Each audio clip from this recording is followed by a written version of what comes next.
ये एक माँ की कहानी है जिसने अपनी बेटी की तरबियत में सब्र और मोहब्बत को अपना हथियार बनाया। वो एक छोटे से गांव में रहती थी जहां तालीम और वसाइल बहुत कम थे।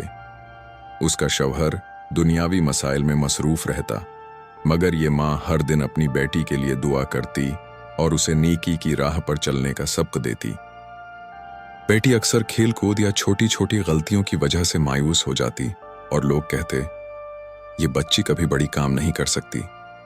लेकिन माँ हर बार कहती, बेटी, अल्लाह का जिक्र कभी छोड़ो मत और दिल में यकीन रखो, कामयाबी आपके कदम चूमेगी। रात के सन्नाटे में माँ अपनी छोटी सी रोशनी के नीचे बेटी के लिए दुआ करती और दिन में हर काम के दौरान उसे नेकी, सब्र और आजिज़ी की तालीम देती।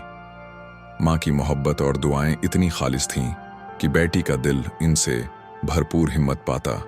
वक्त गुजरा, बेटी बड़ी हुई और अपने गांव में सबके लिए एक तालीमी मरकज खोला। लोग हैरान हुए कि ये सब एक मामूली गांव की लड़की कैसे कर गई, लेकिन बेटी जवाब देती, ये सब मेरी माँ की दुआ और तरबियत की वजह से मुमकिन हुआ। माँ ने आजिज़ी से कहा, सब कुछ अल्लाह की रिज़ा से है, मैं तो बस दुआ करती रही। ये किस्सा हमें सिखाता है कि माँओं की दुआएं और तरबियत बच्चों की ज़िंदगी की बुनियाद बनती हैं। ईमान, सब्र और मोहब्बत बच्चों को कामयाब और नेक बनाते हैं, चाहे हालात कितने भी मुश्किल हों।